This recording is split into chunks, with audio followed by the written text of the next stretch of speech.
Est-ce qu'on peut résumer l'histoire de Contrôle X? Alors, comme souvent avec Pauline Perrade, elle nous donne à voir l'histoire d'une femme. C'est une autrice qui s'intéresse beaucoup à la place de la femme dans la société et notamment aux différentes problématiques qu'elles peuvent rencontrer. Là, c'est l'histoire d'une femme qui se dépatouille un petit peu dans sa vie, notamment dans sa vie amoureuse et dans sa vie sociale, où on se rend compte au fur et à mesure du temps qu'elle perd un petit peu les relations humaines classiques pour s'enfermer dans son appartement devant son ordinateur. C'est pour ça que le titre qui intéresse souvent les spectateurs, en tout cas ça questionne ce contrôle X.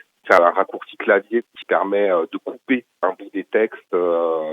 Et en fait, voilà, elle reste coincée toute la journée devant son ordinateur pour essayer de retrouver un petit peu de lien avec les gens. Et elle est harcelée, comme on l'est tous parfois, par des publicités, des messages différents, des relations virtuelles avec des gens sur des sites de rencontres. Et elle a de plus en plus de mal avec la vie réelle et notamment le lien avec sa sœur, le lien avec son amoureux du moment et on va suivre ça. Et alors, c'est ce vendredi 6 décembre au Musée des Beaux-Arts à Dole. Pourquoi le Musée des Beaux-Arts?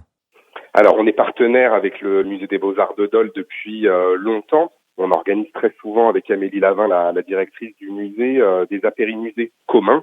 Et cette année, on avait envie d'aller plus loin que de faire un simple apérimusée. On avait surtout envie que les gens qui sont habitués aux visites du musée et puis les spectateurs des scènes du Jura se rencontrent. Donc on a créé plusieurs temps de rencontres au-delà de l'apérimusée. On a constitué un groupe d'une vingtaine de personnes à qui on a proposé un parcours croisé. On a appelé ça un parcours croisé puisque les gens vont suivre les créations de Pauline Perrade et de Julien Andréani, qui est l'artiste qui expose en ce moment au Musée des Beaux-Arts. Voilà, on avait vraiment cette envie-là de croiser ces deux artistes qui ont pour point commun de réfléchir sur la figure féminine et la place du féminisme aujourd'hui en France.